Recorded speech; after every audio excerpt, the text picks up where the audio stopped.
신명기 5장은 우리가 주일 공적 예배 때마다 보고 있는 십계명의 내용을 담고 있습니다. 우리 예배 때는 주로 이 신명기 5장에 있는 십계명을 보죠. 율법에 사는 시간에 십계명을 보는 이유는 무엇입니까? 그 이유가 다 있겠죠. 제가 한 목사님께서 아주 바람직한 예배인도 하시는 걸 봤어요. 조금 시간이 걸려도 이거 하는 이유가 뭐고 그 의미가 무엇인지 설명을 하면서 예전을 집행해 가시는 걸 볼 때 이거 참 교육적인 효과가 있겠구나. 그래서 우리도 한번 그렇게 해봐야겠다 생각을 합니다. 습관대로 할 수 있는 예배에 새로움을 더하는 것이죠. 십계명, 율법에 사는 시간에 왜 십계명을 봅니까? 어떤 분들은 이거 너무 율법적이다. 그러니까 소위 은혜로 구원을 받는다. 믿음으로만 구원을 받는다. 그런 회심의 경험이 있으신 분들은 이 구약의 율법들이, 특별히 신명기 같은 것이 이 복음주의적인 그리스도인과는 좀 상관없게 느껴지시나 봅니다. 그래서 너무 율법주의적이다. 그런 얘기를 합니다. 우리 찬송가나 성경 뒤편에 보면 십계명에 실려 있죠. 그리고 항상 마지막은 예수님께서 하신 말씀으로 종결이 되는 것을 봅니다. 십계명 자체가 율법의 요약인데 그 율법을 예수님이 또 어떻게 정리하셨습니까? 하나님을 사랑하고 이웃 사랑하는 것을 정리해 주셨죠. 그 두 가지가 하나입니다, 여러분. 십계명의 정신은 하나님을 사랑하고 이웃을 사랑하는 율법을 정리해 놓은 것이에요.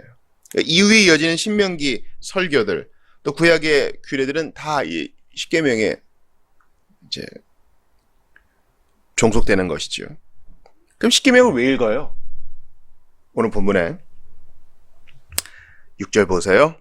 나는 너희의 하나님이다. 내가 너희를 이집트에서 이끌고 나왔으며 그 땅의 종살이에서 해방시켜 주었다. 십계명의 서언이죠. 서문이에요. 나는 너희 하나님이 되려고 이집트에서 종살이하고 있는 너희를 구해낸 너희 하나님이야. 이렇게 관계를 설정하신 후 그 다음에 1계명부터 풀어내십니다. 나 외에 다른 신을 섬기지 말아라. 왜요? 내가 너희 하나님이니까. 우상을 만들지 말아라. 왜요? 내가 그 우상 더미에서 너희를 건져내었기 때문이다. 하나님의 이름을 함부로 부르지 말아라. 왜요? 내가 너와 언약을 맺었기 때문이다. 여러분, 여기서 이제 호렙산이라고 되어 있죠. 이거 이제 신의 산이랑 같은 뜻입니다. 신의 산은 어디입니까? 이집트를 건너서, 홍해를 건너서 광야 가운데 있는 산이죠. 즉, 출애굽 전에 십계명을 줬습니까? 출애굽 후에 십계명을 줬습니까? 출애굽 후죠. 출애굽은 바울이 고린도 교회 사람들에게 뭐라고 설명했어요? 그들이 물 가운데서 구름 속에서 세례를 받은 것이라 그랬어요. 즉 출애굽은 홍해 도하는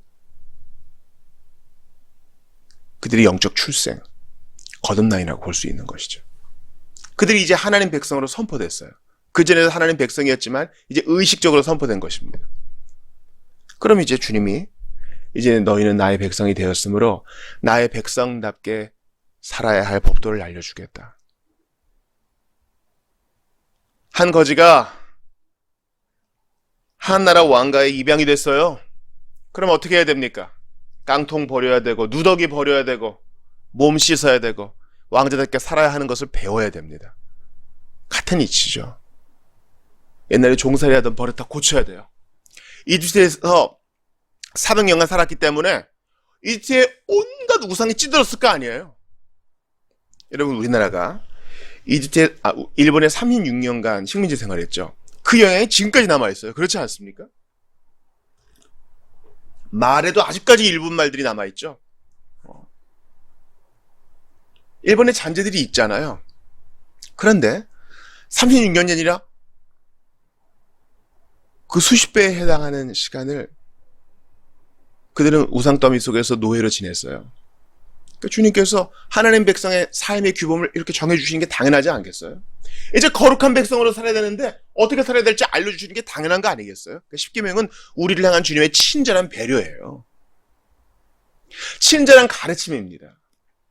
그리고 이 가르침은 오고 오는 세대에 영원히 지속됩니다. 자, 3절 보세요. 이 언약은 주께서 우리 조상들과 맺으신 것이 아니라 오늘 여기에 살아있는 우리 모두와 맺으신 것입니다. 아멘. 그래서 우리가 십계명을 합독하는 거예요. 십계명을 왜 주신 거라고요? 오늘 우리를 위해서, 오늘 여기를 살아가는 하나님 백성을 위해서 십계명을 주신 거예요. 그러니까 십계명은 뭐 하지 말아라, 뭐 벌 준다, 까불면 혼난다 이런 뜻이 아닙니다. 하나님 백성이 어떻게 살아야 되는지를 요약하여 알려주기 위해서 그것입니다. 아이 뭐 알아서 잘해요. 그런 거 안 알려줘도 때 되면 알아서 잘해요. 여러분께 질문을 해볼게요. 다 알아서 잘하는 면이 있겠죠. 그렇다고 나라의 법을 없앨 수 있겠습니까? 다들 성숙한 민주사회 시민이기 때문에 다 알아서 준법을 할 거야. 오늘부터 법은 없습니다. 다 각자의 양심에 거리끼지 않게 사시기 바랍니다. 이러면 나라는요 한순간에 무법천지가 되어버려요. 생각도 못해요. 법을 집행할 사람들이 없고 경찰이 없고. 십계명은 우리를 보호하기 위해 주신 것이기도 해요. 우리를 향한 하나님의 친절한 가르침, 동시에 우리를 향한 보호입니다. 동시에 가장 중요한 목적이 오늘 본문에 나와 있어요. 5장 29절 같이 읽어봐요. 그들이 항상 그렇게 나를 경외하는 마음을 품고 내 계명을 잘 지킨다면, 그 십계명으로 요약되는 하나님의 말씀이요.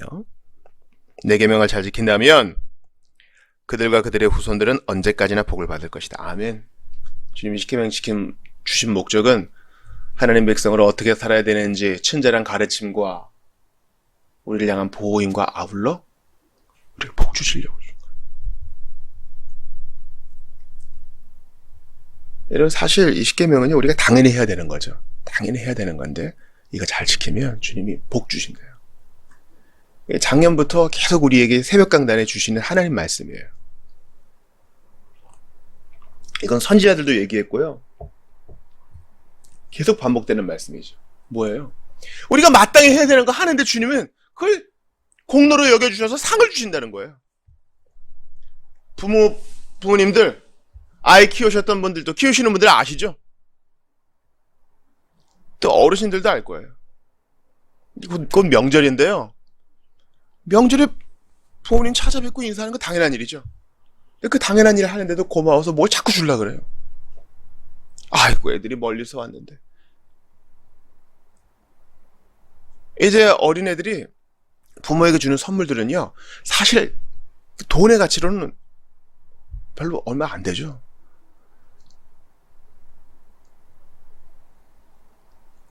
그리고 이 아이에게 의식주를 무료로 제공하는 부모에게 뭐 아이가 그림 한 장 그려주고 편지 써주는 건 당연한 일이라고 할 수 있겠어요. 그러나 부모는 그것 때문에 감격해요. 그래서 오늘 뭐 먹고 싶니? 뭐 용돈 필요한 거 없니? 좋은 옷을 사주고 더 안아주고 더 사랑해줍니다.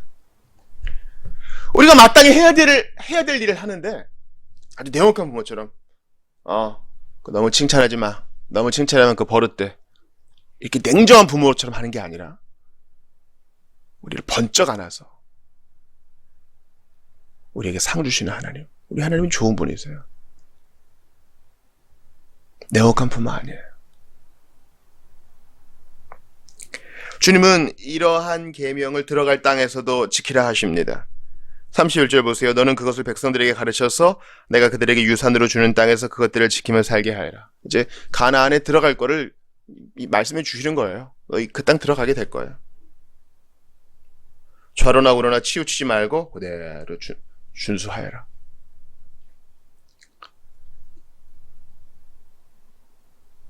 주님이 주시는 복이 마지막 절에 나와 있죠. 그러면 이거 잘 지키면 장차 차지하게 될 그 땅에서 오래도록 번영하고 잘 살게 될 것입니다.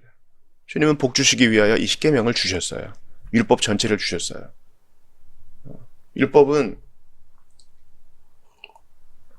신약의 렌즈로 보면 복음으로 인도하는 구세주께로 인도하는 몽학 선생이죠. 그러나 본래는 우리는 율법을 지킴으로 구원받게 돼 있습니다. 이것을 행할 능력이 없어 그렇지. 여러분 잘 생각해봐요. 율법 자체는 좋은 거죠. 그러나 이거를 좌로나 우로나 치우치지 않게 지킨다는 건요, 무서운 일이에요. 우린 그런 능력이 없거든. 우리 자주 치우치거든요. 저 역시도 괜찮다 하는 순간에 넘어지고 삐끗하고 유혹받고 잘못된 선택하고 그런 적이 얼마나 많은지 모릅니다. 그러니까 이제 분명한 명제가 우리 앞에 딱 놓여졌어요. 이 말씀을 지킨 복을 받는구나. 근데 우리가 그걸 능력이 참 부족해. 자꾸 넘어져. 조금도 치우치지 말고 하나도 어기지 말래요. 그러니까 십계명은 우리를 향한 친절한 가르침이자 보호이자 복 주시기 위한 방편인데 조금도 어기지 말라. 주님 자신이 없습니다.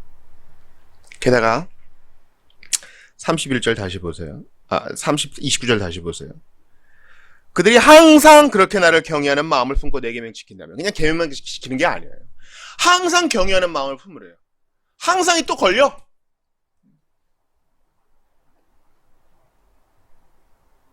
그래서 우리한테 예수님 필요해요. 이 본문은요, 신명기 5장은 예수 그리스도라는 한 말씀도 없죠. 하나님의 아들 성자에 대한 말씀 한 말씀도 없죠. 그러나 신명기 5장은 예수님에 대한 것이에요. 왜요? 율법을 좌로나 우로나 치우치지 않고 온전히 지키신 한 분이 있으니, 한 사람이 있었으니 그가 바로 예수 그리스도예요. 그분을 믿는 믿음 안에서 우리는 하나님 앞에서 율법을 모두 지킨 죄로 인정받게 되고, 그 안에서 비로소 이제 율법을 제대로 지키게 됩니다. 예수 안에서만. 복음주의적인 그리스도인들이 이걸 회복해야 돼요. 믿음으로만, 은혜로만 구원받는다? 아니요. 그것은 행함으로 드러나야 돼요. 왜냐하면 주 예수 그리스도 안에서 우리는 무죄이며 예수 그리스도의 행함을 우리의 것으로 인정받게 되며 예수 그리스도의 온전한 순종을 우리 것으로 인정받게 되어 이제 그 안에서 하나씩 둘씩 순종해 나가는 것입니다. 그러므로 진실로 행하지 않는 그리스도인은 회심하지 않았다고 할 수 있어요. 사랑하는 여러분, 오늘 본문을 보면서 주 예수님께 감사하지 않겠습니까? 하나도 어기지 않고 좌로나 우로나 치우치지 않고 율법을 모두 순종하신 예수님, 그것도 항상 하나님을 경외하는 마음으로 순종하신 예수님. 그래서 성부께서 우리를 보신데, 주 안에서 우리를 보실 때 어떻게 보신다고요? 율법을 다 지킨 자로 보아주셔요. 마지막 심판 때 무죄이며 온전히 지킨 자로 봐주셔요. 예수 안에서. 우리 부족한데도. 오늘 우리가 찬송 부를 때도 순서대로 부르는데 참 오늘 본문에 해당되는 찬송이잖아요. 주의 말씀 듣고도 행치 않는 자는 모래 위에 터닫고 집을 지음 같다. 예수 믿는 믿음 안에서 하나님의 말씀을 하나둘씩 실천해 나가는 여러분들 다 되시기를 주의 이름으로 축원합니다.